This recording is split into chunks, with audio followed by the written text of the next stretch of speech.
पत्थर खाने वाली बहू। तनीषा अपने कमरे में रात के समय छुपकर मिट्टी खा रही होती है, जिसके मिट्टी खाने की आवाज से राघव नींद से जाग जाता है। अरे आखिर ये कटर कटर की आवाज कहां से आ रही है? राघव चुपके से तनीषा को देख लेता है, जिसके बाद वो तनीषा से कहता है, अरे तनीषा, इतनी रात के समय तुम क्या खा रही हो? जरा मुझे दिखाओ। तनीषा घबरा जाती है और मिट्टी छुपाने लगती है। अरे कुछ नहीं, बस थोड़े से बादाम खा रही थी। मुझे ऐसा क्यों लग रहा है जैसे तुम यहाँ छुपकर मिट्टी खा रही हो? अजी आप ये कैसी बातें कर रहे हो? भला मैं मिट्टी क्यों खाऊंगी? मैं कोई बच्ची थोड़ी ही हूँ। राघव तनीषा के मुंह पर लगी हुई मिट्टी देख लेता है, जिसके बाद उसे ये समझने में देर नहीं लगती कि तनीषा रात के समय छुपकर मिट्टी खा रही थी। मैं तुम्हें बहुत अच्छे से जानता हूँ, तुम छुपकर मिट्टी खा रही थी। अब चुपचाप मुझे मिट्टी दिखा दो, नहीं तो तुम्हें पता है कि मैं क्या करूंगा। तनीषा राघव के कई बार कहने के बाद भी राघव को मिट्टी नहीं देती, जिसके बाद राघव को जबरदस्ती उसके हाथ से मिट्टी छीननी पड़ती है। कितनी बार समझाया है कि मिट्टी मत खाओ मत खाओ मत खाओ, लेकिन तुम हो कि हमारी बात को समझती नहीं हो। अरे इस मिट्टी से तुम्हें कितनी बीमारियां हो सकती हैं, तुम्हें थोड़ा भी अंदाजा है? अजी मैं तो बचपन से ही मिट्टी खा रही हूँ, अगर बीमारी होनी होती तो पहले ही हो जाती। अब क्या मुझे कोई बीमारी होगी? अब तो मुझे मिट्टी खाने की आदत हो गई है। तुम्हारी इस आदत की वजह से तुम्हें और हमें एक दिन बहुत बड़ी कीमत चुकानी पड़ जाएगी। अजी मुझे माफ कर दीजिए, मैं फिर कभी मिट्टी नहीं खाऊंगी। यही बात तुम पहले भी कई बार कह चुके हो। अगर इसके बाद मुझे तुम्हारे पास मिट्टी या फिर मुझे मिट्टी खाते हुए दिखाई पड़ गई तो मुझसे बुरा कोई नहीं होगा, समझी तुम? राघव तनीषा को बहुत ज्यादा डांटता है, जिसके बाद वो दोनों सो जाते हैं। अगले दिन जैसे ही सवेरा होता है, राघव खाने की टेबल पर नाश्ता करते हुए अपनी माँ अंजना से कहता है, माँ आप तनीषा का ध्यान क्यों नहीं रखती हो? अरे आखिर इसके पास इतनी मिट्टी आती कहां से है? मेरी बात मानो, घर में जितनी भी मिट्टियां हैं उसे निकाल फेंको। अरे कितनी बार तो मैंने मिट्टियाँ निकाल निकाल कर फेंकी हैं, लेकिन तेरी बहू इतनी महान है कि बाहर से खरीद कर ले आती है। अब तो इसके पेट में भी दर्द रहता है, लेकिन ये हमारी बात मानती कहाँ है। अरे माँ जी, पेट में दर्द तो खाना ना खाने की वजह से होता है, ऐसी बात नहीं है कि मिट्टी खाने से मेरे पेट में दर्द होता है। अरे बस कर बहू, कितना झूठ बोलती है। तेरी हालत तेरे शरीर से ही दिख जाती है। मिट्टी खा खा कर तूने अपने शरीर और अपने चेहरे का हुलिया ही बिगाड़ लिया है। तनीषा अपनी सास और अपने पति की बातें सुनती रहती है, लेकिन उसे जरा भी उनकी बातों में इंटरेस्ट नहीं होता। वो एक कान से सुनती है और दूसरे कान से निकालती है, और रोज कहीं न कहीं से मिट्टी लाकर खाने लगती है। कुछ दिनों में उसके पेट का दर्द धीरे धीरे बढ़ने लगता है। वहीं दूसरी तरफ उसके पाचन तंत्र में भी दिक्कत हो जाती है और उसके छोटे छोटे कीड़े निकलने लगते हैं। एक दिन जब तनीषा ये सब देखती है तो वो खुद से कहती है, अरे बाप रे बाप, ये क्या, मेरे मल में तो कीड़े निकलने शुरू हो गए। अब मैं क्या करूं? ऊपर से मेरे पेट में भी बहुत दर्द हो रहा है। तनीषा मिट्टी खाने की वजह से अपनी ये परेशानियां ना तो अपने पति को बताती और ना ही अपनी सास को। रोज रोज उसकी सास और उसका पति भी उसे बोल बोल कर परेशान हो चुका था, इसलिए उन्होंने बोलना ही छोड़ दिया था।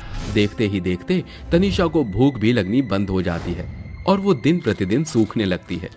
अरे तनीषा चलो बैठो, तुम भी हमारे साथ खाना खाओ।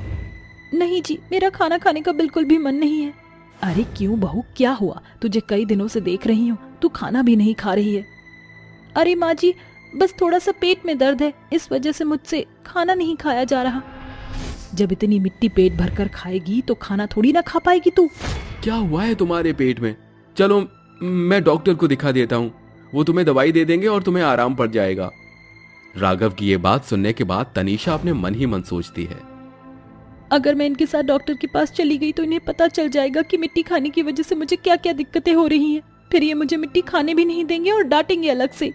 अरे बहू क्या सोच रही है? जा चली जा डॉक्टर के पास, डॉक्टर तुझे अच्छी दवाई दे देगा। अरे नहीं माँ जी, दवाई तो मेरे पास पहले से ही है और मैं दवाई खा चुकी हूँ, और अब मुझे मेरे पेट के दर्द में आराम भी लग रहा है। और वैसे भी पेट में दर्द तो होता ही रहता है, कोई बड़ी बात नहीं है। ऐसा कहकर तनीषा घर के कामों में लग जाती है, जिसके बाद अंजना और राघव भी उसे ज्यादा फोर्स नहीं करते। राघव नाश्ता करके अपनी ड्यूटी निकल जाता है और अंजना सत्संग जाने के लिए निकल जाती है और घर पर तनीषा अकेली रह जाती है। अच्छा हुआ माँ जी और राघव जी बाहर चले गए। अब मैं मिट्टी लेकर आऊंगी और आराम से बैठकर मिट्टी खाऊंगी, बहुत मजा आएगा। तनीषा अपने गांव के कुम्हार के पास जाकर मिट्टी लेकर आती है और अपने घर ले जाकर आराम से खाने लगती है। अरे वाह, क्या बात है। जब तक मिट्टी ना खा लूं मेरा तो दिन ही नहीं गुजरता। अब थोड़ी सी राहत आई है। तनीषा धीरे धीरे बहुत सारी मिट्टी खा जाती है, जिसके बाद उसे पेट में बहुत तेज दर्द उठता है जो उससे बर्दाश्त भी नहीं हो पाता।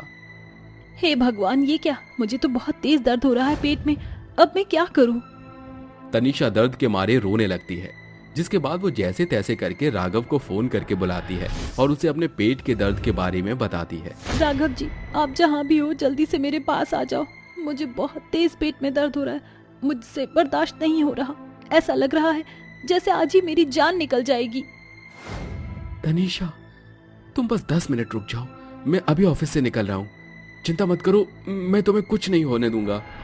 राघव तुरंत अपने ऑफिस से निकलता है और अपने घर पहुंचकर तनीषा को हॉस्पिटल लेकर जाता है, जिसके बाद डॉक्टर मनीषा का चेकअप करते हैं और राघव को बताते हैं, देखिए, आपकी पत्नी बहुत ज्यादा मिट्टी खाती है, जिसकी वजह से उसके पेट में कीड़े बन गए हैं और ऊपर से पेट में पथरी भी हो गई है। अब हमें उसका ऑपरेशन करना होगा। डॉक्टर साहब, मैं आपके आगे हाथ जोड़ता हूँ, मेरी पत्नी को बचा लीजिए। जितना पैसा लगेगा मैं आपको ला कर दूंगा, लेकिन मेरी पत्नी को कुछ नहीं होना चाहिए। राघव की बात डॉक्टर सुनता है और तनीषा का ऑपरेशन करना शुरू कर देता है, जिसके बाद डॉक्टर तनीषा के पेट से पथरी और सारे कीड़े निकाल देते हैं और उसके पेट के भी अच्छी से सफाई कर देते हैं, जिसके बाद तनीषा का पेट दर्द कम हो जाता है। देखा तनीषा, हमारी बात ना मानने का नतीजा। मैंने कहा था कि तुम्हारी इस मिट्टी खाने की आदत की वजह से हम सबको एक दिन बहुत बड़ा नुकसान होगा। मुझे माफ कर दीजिए राघव जी, मुझसे बहुत बड़ी गलती हो गई। आपकी बात ना मानकर मैंने बहुत बड़ी गलती की है, जिसकी सजा अब मुझे मिल रही है।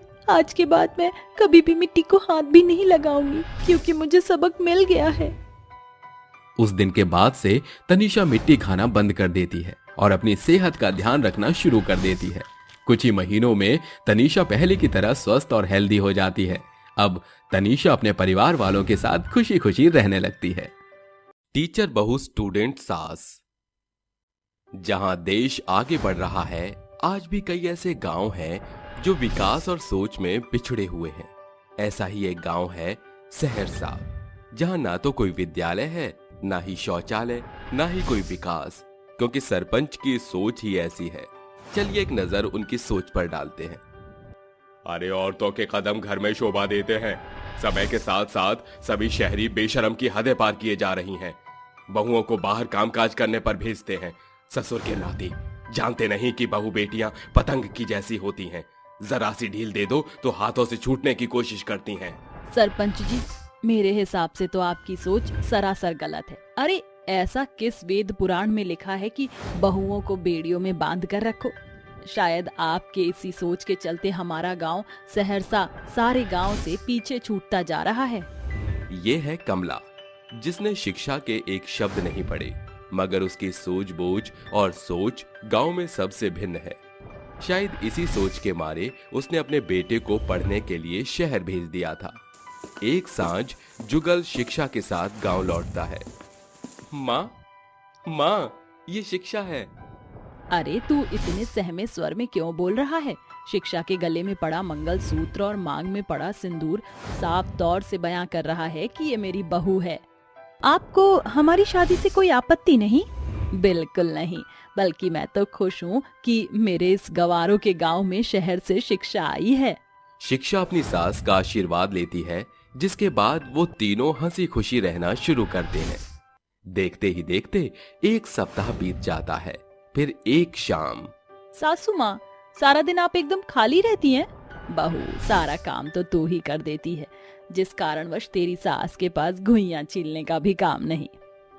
माँ जी, आप पढ़ना क्यों नहीं शुरू करती? अरे शिक्षा बहू, बौरा गई है क्या? इस बुढ़ापे में मैं भला पढ़ लिख कर क्या करूंगी? सासू माँ, पढ़ने लिखने की कोई उम्र सीमा नहीं होती। अपने बीए पढ़ी हुई बहू का फायदा उठाइए। अगर आप पढ़ेंगी तो आपकी देखा देखी गाँव की औरत भी पढ़ाई के प्रति रुचि रखेंगी। हम दोनों सास बहू के इस शुरुआत से इस गांव में बड़ा बदलाव आ सकता है। ठीक है मेरी टीचर बहू, अब से तू मेरी टीचर, मैं तेरी स्टूडेंट।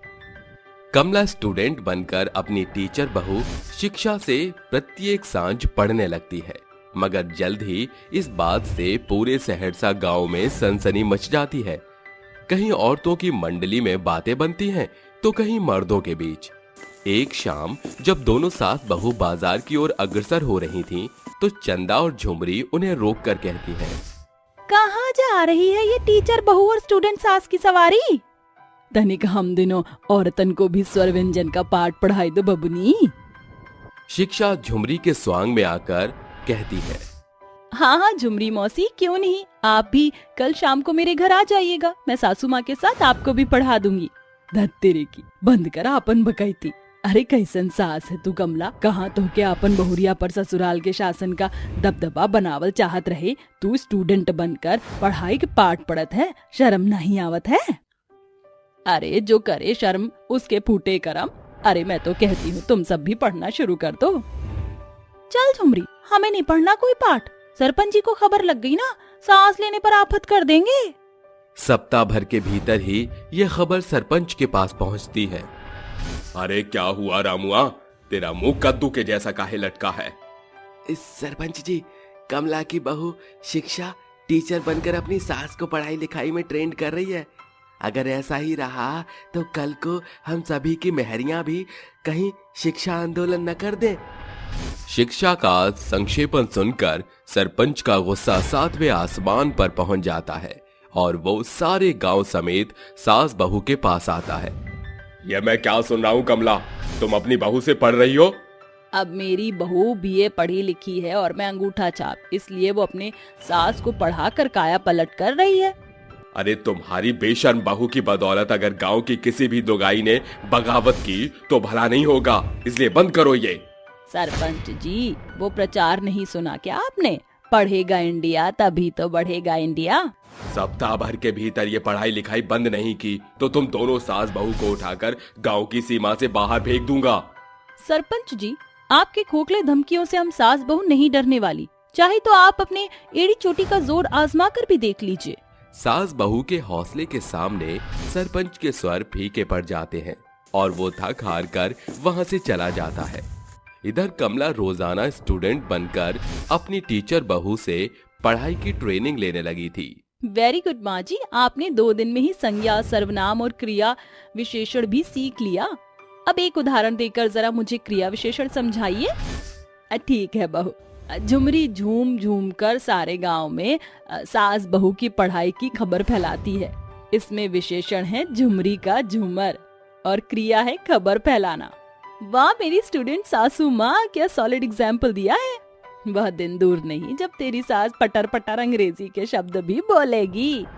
कमला की पढ़ाई में बढ़ी रुचि और बदली बेहतरता को देखकर कल तक जो औरतें अपनी बुरे बोलबाले से उसे नीचे दिखाती थी, आज वो सास की सराहना करते नहीं थक रही थी। चंदा, लगता है हम बुरबकिये कर दीस। अरे कमला गोरी मेम के जैसे अंग्रेजी छाटे लागल है। अब तो हमरा भी मन करता है कि कमला बहू की शिक्षा की आड़ी बाड़ी में दाखिला ले लें। बेबाक बेअकल लुगाई, आड़ी बाड़ी में बच्चन पढ़ते हैं, शिक्षा की ट्रेनिंग टीचर कहते हैं। दोनों सास बहू शिक्षा के पास आकर पढ़ाई के प्रति अपनी रुचि जाहिर करती हैं। अरे शिक्षा बहू, हम दोनों को भी पढ़ा दे। हाँ बहू, आज हमके बुझा गईल कि जीवन माँ शिक्षा का मूल सर्वोपरि है। तुम दोनों फिर से कोई स्वैंग तो नहीं रचा रही? अरे शिक्षा की देवी सरस्वती की सौगंध, हम पढ़े के चाहते हैं। हम कल रेडियो प्रसारण पर सुने रहे कि शिक्षा ही सफलता की सीढ़ी है। शिक्षा सच्ची लगन से तीनों को पढ़ाने लगती है। ऐसे कि कुछ दिन बीतते हैं। फिर एक रोज झुमरी को जाता देख उसका पति रमुआ कहता है, अरे झुमरी, इतना झूम झूम कर कहाँ जाते हैं? अरे हम कमला के पतोहू के पास पढ़े जाते हैं। ये सुनकर रमुआ गुस्से से बिलबिलाते हुए कहता है, अरे का बोलत है ससुरी, तोके भी वो कल मुही कमला के जैसन पाठ पढ़े के खुमारी चढ़त है रे। तेरे कदम दहलीज से बाहर पड़े तो काट कर बोरी में भर दूंगा। बस, अरे हम औरत हैं, तोहार हाथ के कठपुतली नहीं जो जब चाहे जैसन चाहे नचाओगे। बहुत बकैती सीख गई है तू। आज तो के दो मैं से एक को चुनैनी पड़ी। तोरी खातिर पढ़ाई जरूरी है कि पति? अरे एक औरत के आपन कोनो खुशी नहीं होते का? पहले मायके के मान मर्यादा, फिर ब्याह के बाद ससुराल और सास के शासन और अंत में पति के प्रताड़न, हर जन ऊके पिंजरा में कैद करे चाहत है का औरत के उड़ान भरे का हक नहीं। झुमरी का सच्चा संक्षेपण रमुआ को चुप्पी साधने पर मजबूर कर देता है। अब धीरे धीरे गांव की सभी सास स्टूडेंट बनकर शिक्षा से पढ़ लिख कर सही फैसले लेना सीख जाती हैं, जिसे देख सरपंच सभी को सभा में बुलाता है। शिक्षा, मैं तुम्हारे हौसले की सराहना करता हूँ। तुमने न सिर्फ मेरी सोच बल्कि इस पिछड़े गांव समेत पतियों के पर भी काट कर रख दिए। मैं कुछ समझी नहीं सरपंच जी। सहरसा में तुम्हारे आने से पहले मुझ सरपंच के पास आए दिन गांव के दंपत्ति के कलेशों का दुखड़ा धंधा आता था, मगर सचमुच ये शिक्षा का ही प्रभाव है कि गांव की सभी औरतों के शब्द सयानों में हो गए हैं। साथ ही उनका पतियों का झूठा पुरुषार्थ भी जड़ से खत्म हो गया है। अब सहरसा गांव में विद्यालय होगा जहां की टीचर तुम होगी शिक्षा। ये खुशखबरी सुनकर गांव की सभी स्टूडेंट सास से लेकर उनकी बहू स्टूडेंट भी शिक्षा को बधाई देती हैं। दोस्तों, कोई भी बड़ा बदलाव अचानक नहीं आता, उसके लिए छोटे कदमों से शुरुआत करनी पड़ती है, जो शिक्षा और उसकी सास ने किया था, जिसके चलते आज अब तक कल का पिछड़ा हुआ सहरसा आज पढ़े लिखे की श्रेणी में शुमार है। 3 सरकारी 2 प्राइवेट जॉब करने वाली बहू। शहर में रहने वाली जमुना देवी की 5 बहुएं थी, जहां उसकी 3 बहू सरकारी मुलाजिम थीं, जैसे कि योगिता वकील, दिव्या डॉक्टर और पीहू पुलिस थी। वहीं बची हुई 2 बहू प्रियांशी और अवनी जोमैटो फूड डिलीवरी जैसी प्राइवेट जॉब करती थी। शाम के 5 बज रहे थे। जमुना हॉल में बैठी हुई पॉपकॉर्न के मजे लूट रही थी। तभी अवनी और प्रियांशी घर में दस्तक देती हैं। अरे क्या बात है, आज ये 2 हंसों का जोड़ा 5 बजे ही घर कैसे पधार पड़ा। कहीं प्राइवेट नौकरी से हाथ तो नहीं धो बैठी। इसी बहाने मेरे मन की मुराद तो पूरी होगी। सचमुच सासू माँ, आपको समझाना हमारी सोच से परे है। अरे सोसाइटी में रहने वाली सभी सास अपनी कामकाजी बहुओं की बड़ाई करते नहीं थकती।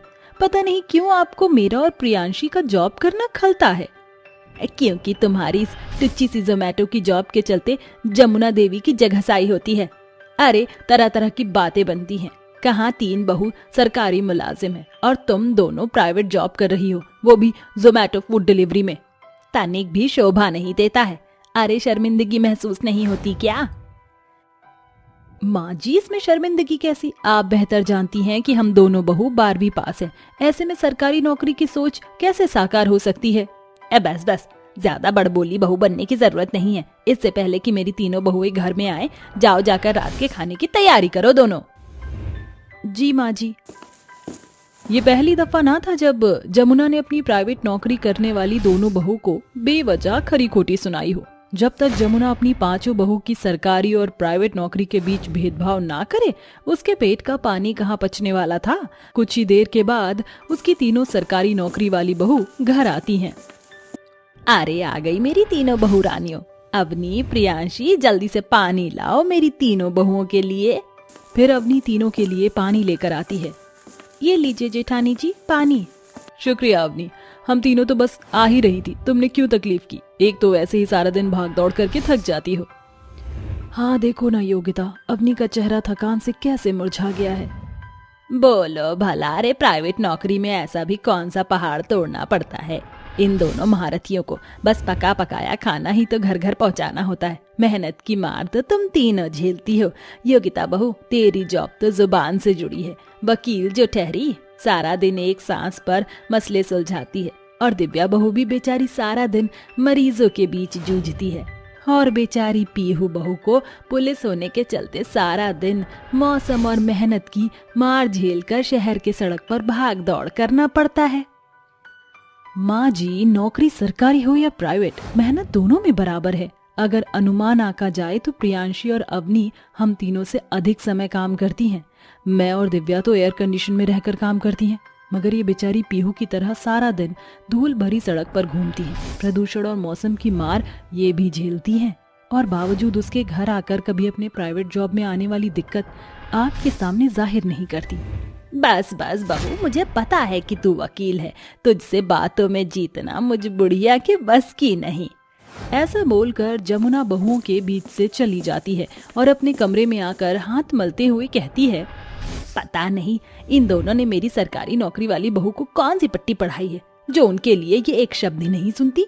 जहाँ इन्हें अपनी सरकारी के जॉब का धौंस जमाना चाहिए, ये तीनों तो प्रियांशी और अपनी बहू के 2 कौड़ी के प्राइवेट जॉब की बड़ाई करते नहीं थकती। अरे मैंने इन 5 में बीच बसे सम्मति को समाप्त नहीं किया तो मैं भी जमुना नहीं। समय गुजरता है, पांव फटते ही 5 बहू अपने काम पर निकल जाती हैं। अच्छा माँ जी, हम तीनों चलते हैं। हाँ जाओ मेरी तीनों बहू रानी, भगवान तुम तीनों को जल्दी से प्रमोशन दे ताकि मेरी बहू बढ़ चढ़कर तरक्की करे। शुक्रिया माँ जी। माँ जी, सारा काम निपटा दिया है, मैं और अवनी भी निकलते हैं।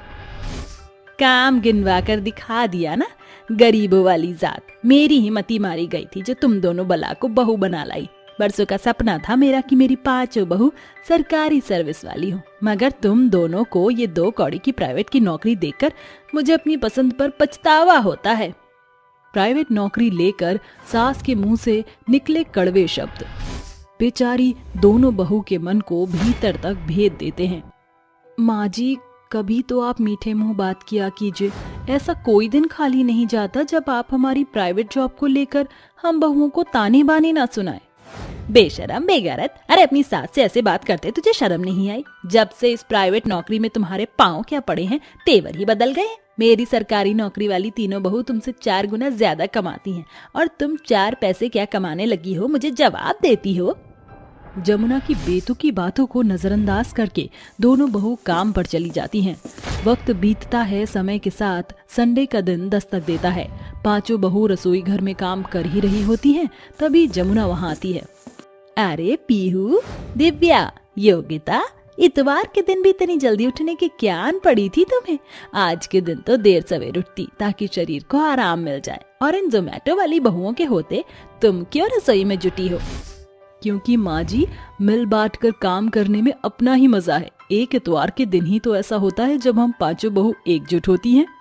जेठानी जी, मुझे और अवनी को जोमेटो में आज संडे भी ड्यूटी देनी है। वो दरअसल डिलीवरी बॉय छुट्टी पर है। इसमें दिल छोटा करने की क्या बात है प्रियांशी, जॉब भी जरूरी है, तुम जाओ। फिर दोनों बहू अपने जॉब पर निकल जाती हैं, जिसके तुरंत बाद जमुना कहती है, देख लिया तुम तीनों ने, जिनकी बड़ाई करते तुम तीनों की जुबान नहीं थकती है, वही काम से बचने के लिए निकट्टू बनकर जॉब का बहाना बनाकर रवाना हो गई मस्ती करने। जमुना की किसी भी फूट भरी बातों का तीनों बहुएं कोई जवाब नहीं देती।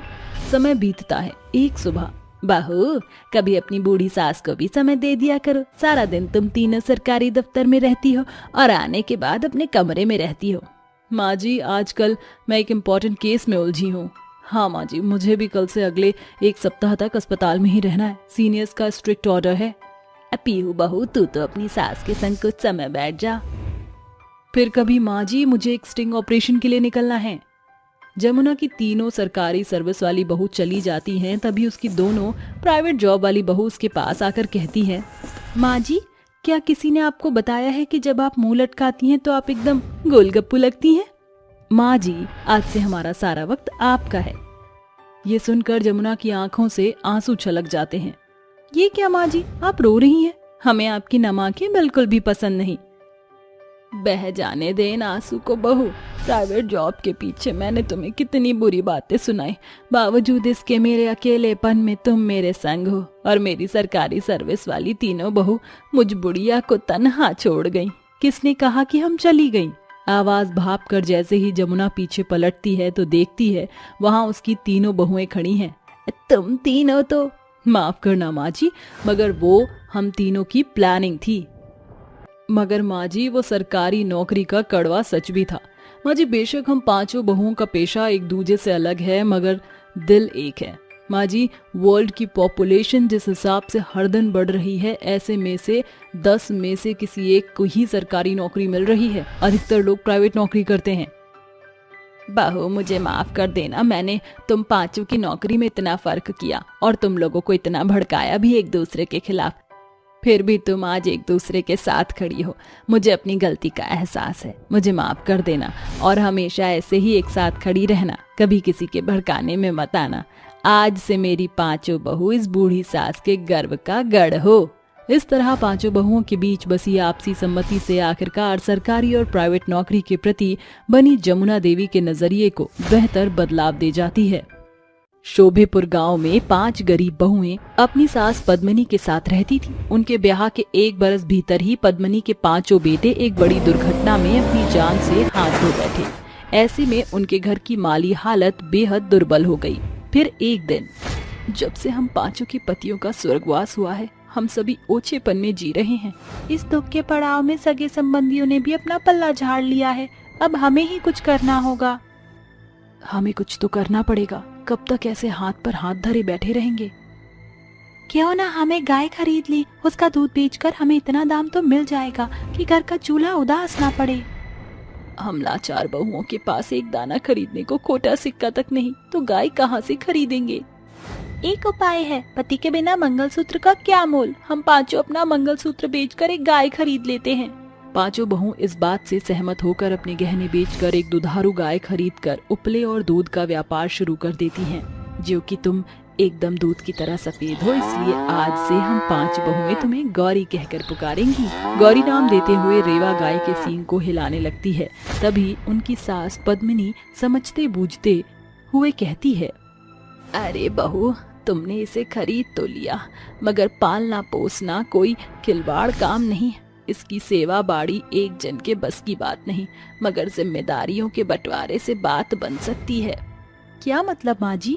मतलब ये कि कोई इसे चराने खेत खलिहान ले जाए तो कोई इसका गौशाला साफ कर दे, कोई उपले बनाए तो कोई 2 जन दूध दूहने की जिम्मेवारी संभाले। जी माँ जी। 5 बहुएं आपसी सम्मति से गाय की सेवा बाड़ी किया करती। उनके हाथों के बेहतर रत्न को देखकर गौरी भी बदले में उन्हें खूब सारा दूध दिया करती। द्वार पर खड़ी ललिता कहती है, सांझ की बेला बीतने को चली है, जाने ये रेवा और रचना गौरी को लेकर कहाँ रह गई। दूध दूहने का समय हो गया है, गांव-गढ़ के लोग भी आते होंगे।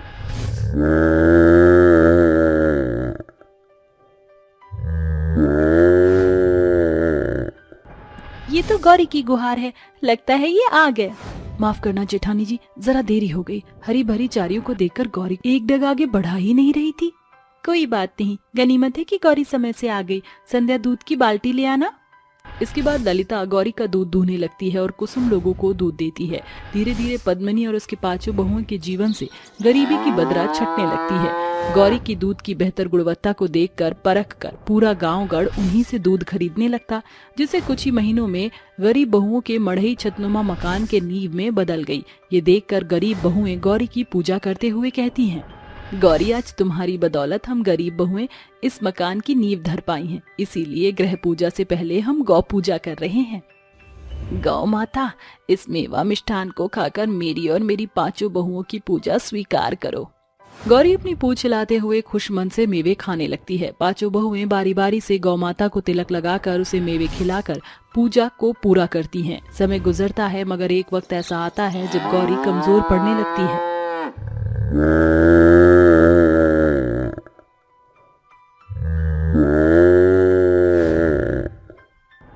जेठानी जी, जाने क्यों कुछ दिनों से गौरी पहले की तरह चारा नहीं खा रही है।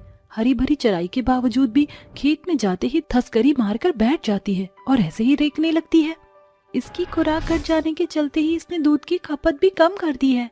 अरे बहू, चिंता मत करो, मैं जाकर केवट को बुला लाती हूँ। वह माल जाल की बदहाली बीमारी को सोंझ भाप जाता है। कुछ ही देर में पद्मिनी केवट को लेकर घर आती है। केवट गौरी की जांच करके कहता है, अरे पद्मिनी, गौरी गर्भ से है। अब इसकी खुराक में खेत खलिहान का चारा नहीं बल्कि दाना पानी देना, ताकि इसकी दुर्बलता जाए। गौरी की गर्भ से होने की खबर सुनकर 5 बहुओं के चेहरे खुशी से खिल उठते हैं। हम 5 बहू की ओर से तुम्हें बहुत बधाई हो गौरी। हमारी गौरी कितनी मनोहर बेला में गर्भ से हुई है। जब एक बार फिर गौ पूजा पड़ने वाली है, अब की बरस हम सिर्फ तुम्हारे साथ गौ पूजा करेंगे, मगर अगले बरस से गौरी और उसके बछिया को एक साथ पूजेंगे। गुजरते दिनों के साथ देखते ही देखते गौ पूजा का दिन आ जाता है, जिसके उपलक्ष्य में बहुएं बड़े ही उमंग उत्साह से गौ पूजा के पर्व को मनाती हैं। उनके लिए ये पल दशहरा या दिवाली की धूम से कम न था, जो कि गौरी के प्रति पांचों बहुओं का अनोखा लगाव सोंझे तौर से दर्शा रहा था। हे तीनों लोकों के देवों, इस गौ पूजा के पर्व पर हम बहुएं प्रार्थना करती हैं कि हमारी गौरी की दुर्बलता का नाश हो जाए। इसके बाद बहुएं गौरी को तिलक करके उसे मिष्ठान खिलाती हैं। जैसे जैसे गौरी के गर्भावस्था के दिन बीत रहे होते हैं, उसका शरीर बड़ी दुर्बलता का कौर होता चला जाता है। उसे भली चंगी करने की चाहत में पांचों बहुएं उसे जानवरों के हर एक डॉक्टर से दिखाती हैं। पूरी जमा पूंजी झोंकने के बावजूद गौरी का रोग पकड़ में नहीं आता, मगर अब बेचारी बहुएं पहले की तरह गरीबी की मार झेलने लगी। आखिरकार 9 महीने के पड़ाव के बाद गौरी ने एक बच्चिया को जन्म दिया, मगर बदकिस्मती से गौरी खुद मौत का कौर हो गई। गौरी, तू हमें छोड़कर नहीं जा सकती गौरी। गौरी के जाने के गम में 5 बहुएं फूट फूट कर रोती हैं, मानो रिश्ता रक्त संबंध का हो। ऐसे में पद्मिनी कहती है, अरे मेरी बहू, तुम्हारे लिए अपना दुख बड़ा है। अरे इस बेचारी बच्चिया की सोचो, जिसने जन्म लेते ही अपनी माँ को खो दिया। गौरी की बच्चिया बिलखते हुए उसे चाटने लगती है। चुप हो जा मुनिया, तेरी माँ हमसे कोसों दूर चली गई रे। पांचों बहुएं पड़ती जमीन को खरीदकर बड़े तौर से गौरी को वहां लाकर उसे खेत की माटी में दफन करके सिसकते हुए श्रद्धांजलि देती हैं। साथ ही उस जमीन पर गौरी की समाधि बनवाती हैं। घर लौटकर आने पर सब कुछ सूना पड़ा होता है। पांचों बहू गौशाला में आकर कहती हैं, ऐसा लग रहा है जैसे गौरी की गुहार कानों में गूंजने को है। बहू, गौरी हमसे दूर जा चुकी है, मगर उसकी जीती जागती पड़ी निशानी ये बच्चिया हमारे बीच में है। उसकी छवि की छाप छोड़ रही है। समझो यही गौरी का दूजा रूप है। बच्चिया के रूप में पांचों बहुएं गौरी को देखने लगी और गौरी से जुड़ी बुरी याद को बिसार कर उसे पालने पोसने लगी। इस तरह फिर गौ पूजन का पर्व आता है। अरे आज पूरे गांव गढ़ में गौ पूजन है और हम ऐसे रूखे सूखे बैठे हैं। रेवा, रचना, चलो मुनिया का गौशाला साफ करते हैं और तुम दोनों से नहला धुला दो। गौरी के जाने का गम अपने सीने में दफन करके सभी बहू गौशाला को साफ सुथरा करके मुनिया की पूजा करते हैं और अंत में सभी गौरी की समाधि पर आते हैं। मुनिया, ये तुम्हारी माँ गौरी की समाधि है। देखो गौरी, हर साल की तरह इस साल भी हम बहू ने गौ पूजन का पर्व मनाना नहीं बिसरा। तुम्हारे मनपसंद मिष्ठान मेवे लेकर आए हैं हम, और देखो हरिया के खेत के दूब चरना बहुत पसंद है ना तुम्हें, अब वो भी हम साथ लाए हैं। गौरी, जरा देखो तो तुम्हारी बच्चिया पूरे 1 बरस की हो गई है। मेरी बहू इसे अच्छे से पाल पोस रही है। मेवे और हरी धूप का भोग समाधि पर चढ़ाकर पांचों बहू से प्रणाम करती हैं, जिसके साथ गरीब बहू के दिल में दफन गौरी के जाने का गम आंसू बनकर बह जाता है। ये देखकर बच्चिया भी समाधि के पास थस्करी मारकर बिलक बिलक कर रोती है और सभी समाधि पर फूल अर्पण करते हैं। जहाँ आज की दौड़ में इंसान के लिए रक्त से जुड़े रिश्तों के लिए भी इतना गहरा लगाव शेष नहीं रह गया, वहीं गरीब बहुओं के लिए उनकी गौरी एक बड़ा गढ़ बन गई थी, जिसके जाने के बाद भी पांचों बहू गरीबी में भी गौ पूजन करती थी। कई बरस बीत गए हैं। आखिरकार आज गौरी की बच्चिया एकदम उसके बराबर होकर बहुओं के जीविकोपार्जन का जरिया बन गई है। 3 अमीर और 2 गरीब बहू की ठंड। पद्मिनी की 5 बहुएं थीं। जहां उसकी 3 बहुएं बेहद अमीर घराने से ताल्लुकात रखती थीं, वहीं 2 बहुएं बेहद गरीब घर से थीं, जिस कारण न सिर्फ उन्हें सास की बल्कि तीनों अमीर बहू के ताने बाने भी सुनना पड़ता था। रोजाना की तरह दोनों गरीब बहुएं रसोई घर के कामों में जुटी हुई थीं। हिमानी बहू, अरे ओ हिमानी बहू, अरे ओ हिमानी की बच्ची जिंदा है कि निपट गई? आई माँ जी। हाथों में चाय लिए हुए हिमानी हॉल में आती है। ये लीजिए माँ जी चाय। क्यों री मेरी गरीब बहू, चाय बना रही थी कि बीरबल की खिचड़ी? इतना बखत लगता है? माँ जी, अब घर बार का सारा कामकाज भी तो इतना है कि दिन भर काठ की कठपुतली की तरह नाचना पड़ता है। आहा, अरे मेरे जमाने में तो एक अकेली लुगाई घर भर का काम नाच कर देती थी, और तुम 2 जन भी कम पड़ रही हो। मेरी तीनों बहुरानियों के लिए चाय क्या तेरा बाप लाएगा? माँ जी, तीनों देवरानी भी अपना हाथ पांव भी तो चला सकती है। क्यों, तेरे हाथ पांव में घुन लगा है? चुपचाप जा और चाय लेकर आ। जी माँ जी। सास की बात सुनकर हिमानी बुदबुदाते हुए रसोई घर आती है। जाने सासू माँ सिर्फ हम दोनों बहुओं के साथ ये बुरा बर्ताव क्यों करती है। ऐसा जान पड़ता है हम दोनों इस घर की बहू नहीं बाई है। आजकल के दौर में लोग उनसे भी इतनी बेरुखी से पेश नहीं आते होंगे। जाने ये 3 रिहायशी तितलियां ऐसी कौन सी पट्टी पढ़ाती है माँ जी को, जो माँ जी इनका तो गुणगान किए रहती है और हमारी गरीबी की हंसी उड़ाने का एक मौका नहीं छोड़ती। हिमानी, कुड़कुड़ाने से कुछ हासिल ना होगा, क्योंकि यहाँ हम गरीब बहुओं को सुनने वाला कोई नहीं है। गरीब बहुओं की बातों में उनकी बेबसी सीधे तौर से साझा हो रही थी। जहां 2 गरीब बड़ी बहुओं की दशा नौकरानी से भी निराली थी, वहीं 3 बहुएं छोटी होने के बावजूद सारा दिन बस हुक्म चलाती। समय के साथ सर्दियों का आगमन हो जाता है। हॉल में बैठी पद्मिनी की 3 अमीर बहुएं कहती हैं, सासू माँ, सर्दियाँ आ चुकी है।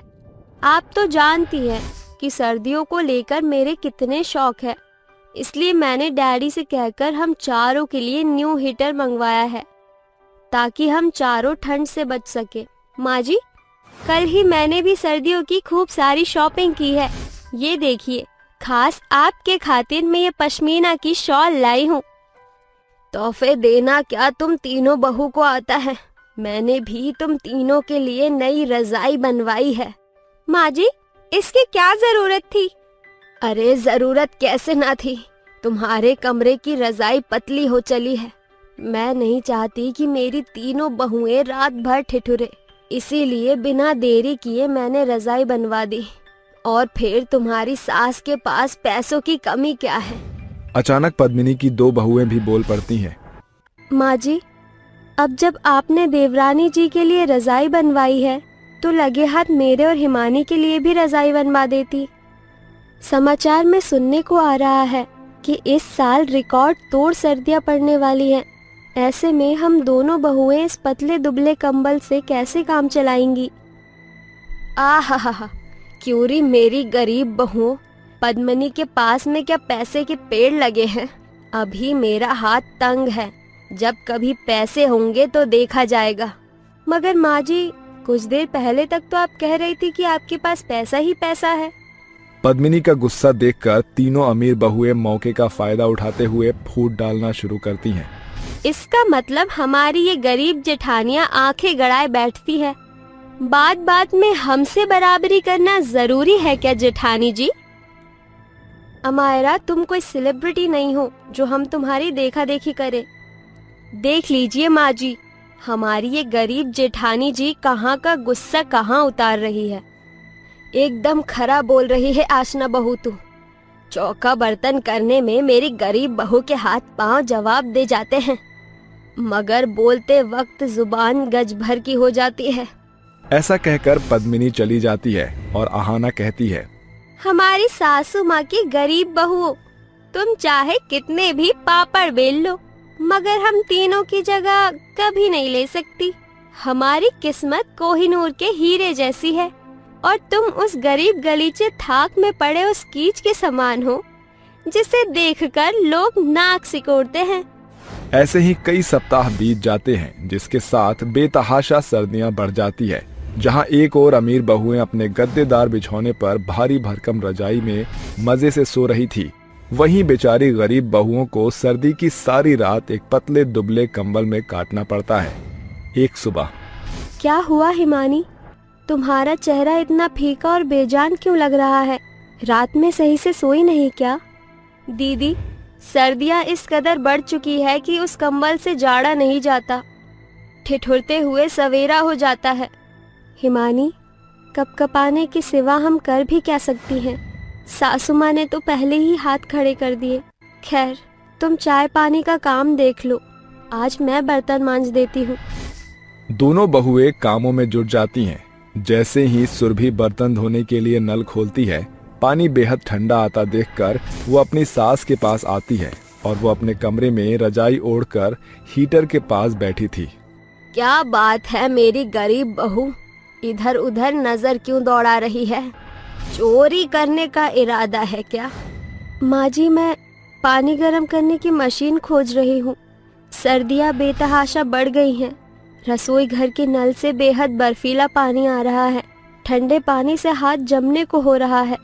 तो अब महारानी को बर्तन मांजने धोने के लिए गर्म पानी चाहिए। बिजली का बिल क्या तेरा बाप भरेगा? कोई मशीन नहीं मिलेगी। ये फुहरपन छोड़कर जल्दी काम निपटा, समझी? गरीब बहू को खरी खोटी सुनाकर एक बार फिर पद्मिनी अपना पल्ला झाड़ लेती है। बेचारी गरीब बहू हर दिन सर्दियों की मार झेलती है। ना तो उनके तन पर स्वेटर होता है और ना ही शॉल। ऐसे में उनकी सास पद्मिनी कभी जानबूझकर बेचारी बहुओं को सर्दियों में ठिठुरती बाजार भेजती, मगर एक रात पद्मिनी की तबीयत बेतहाशा बिगड़ जाती है। उसके कराहने की आवाज सुनकर दोनों गरीब बहुएं वहां आती हैं। माँ जी क्या हुआ? आप ठीक तो हैं? जी सासू माँ तो सर से पाँव तक तेज बुखार से तप रही हैं। हिमानी तुम जल्दी से माँ जी के लिए अदरक तुलसी का काढ़ा बनाओ। इतना सुनकर हिमानी रसोई घर का रुख कर लेती है। साथ ही सुरभि पद्मिनी को ठंडे पानी की पट्टियां देना शुरू करती है। वो कभी उसका हाथ पांव मल रही थी तो कभी सर सहला रही थी। कुछ देर बाद, ये लीजिए जीजी काढ़ा। माँ जी ये काढ़ा पी लीजिए, ये जाड़े को जड़ से खत्म कर देगा। देर रात को जागी दोनों बहुएं सास की सेवा बाड़ी में बिहान कर देती हैं। तभी तीनों बहू सास के कमरे में आती हैं। गुड मॉर्निंग सासू माँ। सासू माँ क्या हुआ? ये आपका मुंह मरीज जैसा क्यों लग रहा है? अमायरा देख नहीं रही, माँ जी बीमार है। ऐसा ना हो कि माँ जी के फीवर का फ्लू हम तीनों को लग जाए। माँ जी आप आराम कीजिए, हम बाद में आती हैं। पद्मिनी तीनों बहुओं की बहानेबाजी को भांप जाती है और बोलती है, मुझे तो लगा था कि तुम तीनों यहाँ मेरा हाल चाल पूछने आई हो, मगर सास को बीमारी के बिछौने पर पड़ा देखकर तुम तीनों ने अपने तेवर दिखा ही दिए। हिमानी, सुरभि, अपनी सास को माफ कर दो। मैंने हमेशा तुम्हारी गरीबी की हंसी उड़ाई। शायद इसी कारण भगवान ने मुझे ऐसा भुगतान दिया है। माँ जी बीती बातों को याद करके दुखी ना होइए, जो हुआ उसे बिसार दीजिए। सास की बात और गरीब बहू का भला बर्ताव देखकर तीनों अमीर बहुओं का सर जमीन में गड़ जाता है और आहाना कहती है, जेठानी जी हम तीनों ने आपको हर बार गरीबी के ताने दिए, हर जगह हमने आपको नीचा दिखाया। अमीरी के गुमान में मगरूर होकर हमने आपकी गरीबी की खिल्ली उड़ाई। हमें ऐसा नहीं करना चाहिए था। जेठानी जी मेरे डैडी कहते हैं कि जब छोटे से भूल हो जाए तो बड़े उसे माफ कर दे। हमको माफ कर दीजिए। तुम तीनों को अपनी गलती का एहसास हो गया, यही काफी है। गरीब बहुओं के भले आचरण के बदौलत पद्मिनी अब पहले जैसी न रही। साथ ही अब बहुओं के बीच से अमीरी गरीबी की दीवार खत्म हो गई थी और अब चाहे सर्दी हो या गर्मी, पांचों बहुएं मिलजुल कर बिना कुड़कुड़ाए काम काज करती थी। सच है साथियों, पारिवारिक रिश्तों की डोर रुतबे पैसे से नहीं बल्कि प्यार की पत्तियों से जुड़ी होती है।